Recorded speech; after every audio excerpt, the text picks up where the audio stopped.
Together, growing in faith, changing communities. Bangadunyiswe uJesu Kristu. Ngizabifisa ukubuka Genesis chapter 18 verses 20 to 32. Inkosi yathi Abraham, isikhalo esikhulu sesifikile kumina ngeSodoma neGomora. Izono zabakhona zinkulu ngempela. Ngakho-ke sengehla ngiyobona noma benzile ngempela njengoba kubikiwe. Konje uqala evisa ukuhlala kuyona ethi isikhalo esikhulu sesifikile. Inyembezi zabo seyifikelele kumina. Ukubalisa kwabo sekuze kwafikelela kumina. Bengifisa ukuhlala kule nkonzo ethi uNkulunkulu uyabona, uNkulunkulu uyezwa. Kubona konke osekwenzekile, kubona konke osudlule khona, kubona konke obhekene nakho, bengifisa uyincinze uyitshela ukuthi uNkulunkulu akakhohliwe, uNkulunkulu akangizibile. Thina namhlanje mntaka Maria, inyembezi zakho seyifikelele. Athi imkhuleko yakho yemihlanga beyihlasela ngilothisile. Athi ukubalisa kwakho nesibibithwane. Athi sebengiqhwabile ngaze ngaqhwebeka. Khona inkonzo ehlalayo kumina ethi uJehova uyayizwa imkhuleko yenkedama. uNkulunkulu uyilalela imkhuleko yentandane.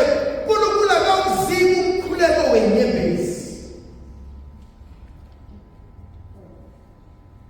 Kunale nkonzo avuka kumina ukuthi uJehova usazwile, and uyena osethi sekwanele, uyena osethi sengizawusuka ebese ngiza ngizohlala nawe.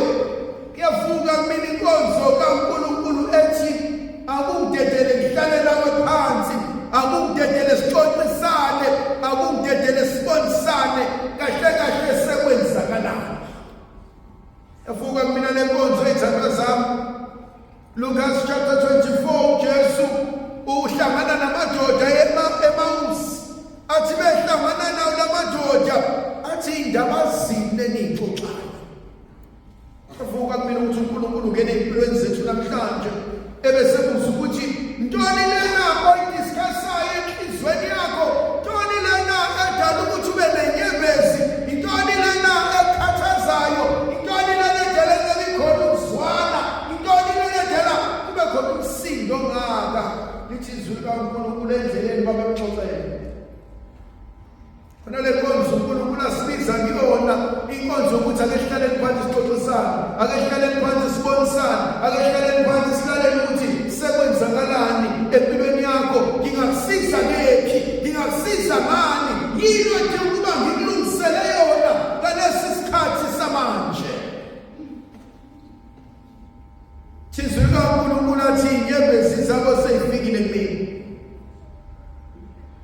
Ngiyethanda ukuhlala bese ngikhumbula iselwazi esesihlala sithi mntana omntanami, athi uzungakhohlwa inyembezi yayiwela phansi, athi iwele entendeni esandla sikaThixo. Kwesinye isikhathi uNkulunkulu kube ngathi usibile. Kwesinye isikhathi kube ngathi uNkulunkulu ukhohliwe. Kwesinye isikhathi kube ngathi uNkulunkulu akanendaba. Kwesinye isikhathi kube ngathi uNkulunkulu akekho.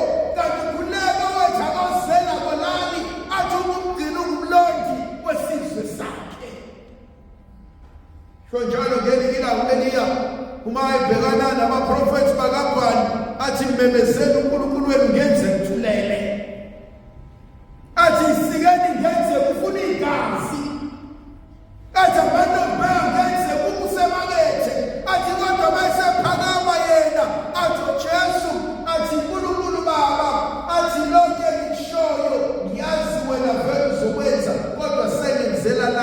ukuze bakhona ukuthi uhamba nami.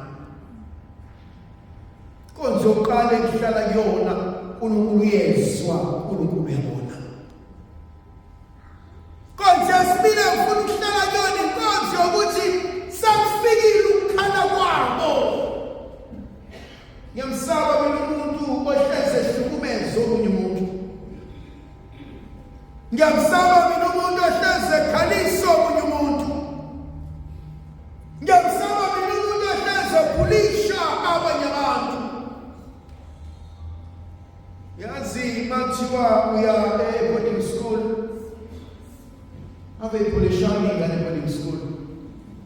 But you will go back 9 out of 10 wabantu who were bullying abantu boarding school, labo bantu are nothing empilweni. Labo wabulishwa are more powerful than those who were bullies.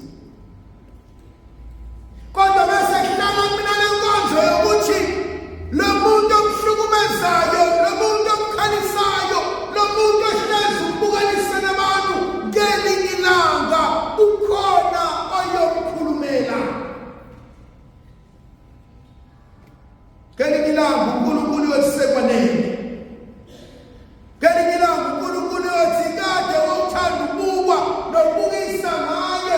Ngelinye ilanga isidalwa sakuba siyophakama. Ngelinye ilanga isithuko sakhe siyophakama. Ngelinye ilanga izinto zakhe ziyomlwela. Yabona khona abanye abantu empilweni abashawa ukuthi abahlakaniphile, abashawa ukuthi banamabhadi, bashawa ukuthi bahlekisa ngosizi lwabanye abantu.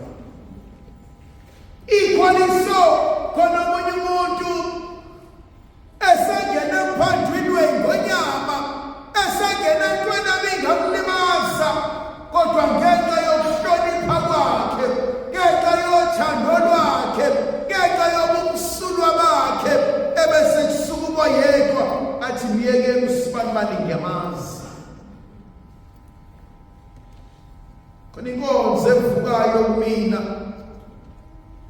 athi bheka ngizosuka ngiyobheka kwenzakalani. Thembezani yathina lenkonzo yokuthi uNkulunkulu akathumeli umezosiza, kodwa isukumela yena uqobo athi sengizozenzela. Athi abaprofethi bahlulekile, athi abapristi bahluleka, athi amakhosi ahluleka, athi mina sengizozenzela. Kodwa lenkonzo engishayayo, how many of us are willing to be helped by God?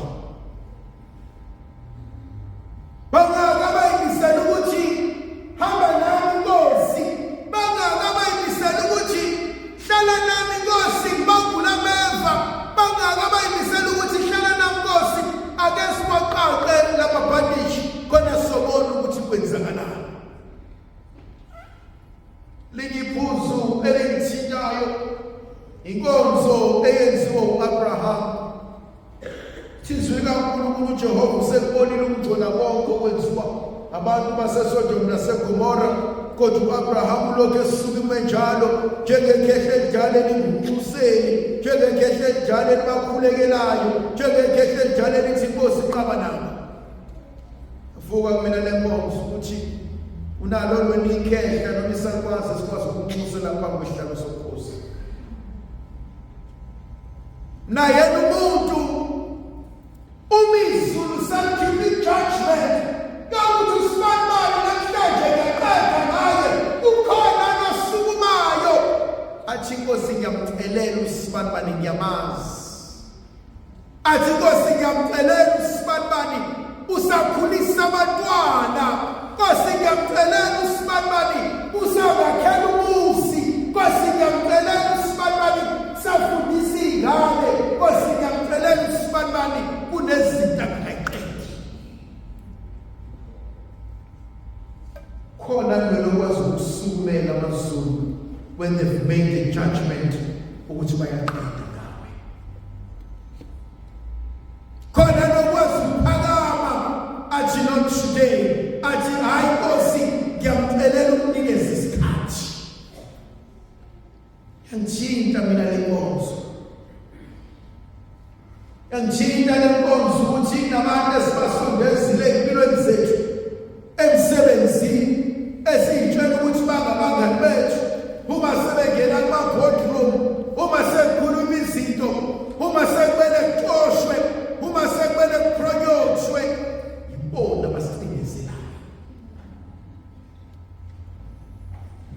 Ubezwa abanye kuzo ukuthi Sibanibani uyamazi Sibanibani walethe umele emsebenzini, Sibanibani uyamazi Sibanibani uyena owakutholela lo msebenzi, kube uwena othi uSibanibani akakutholi.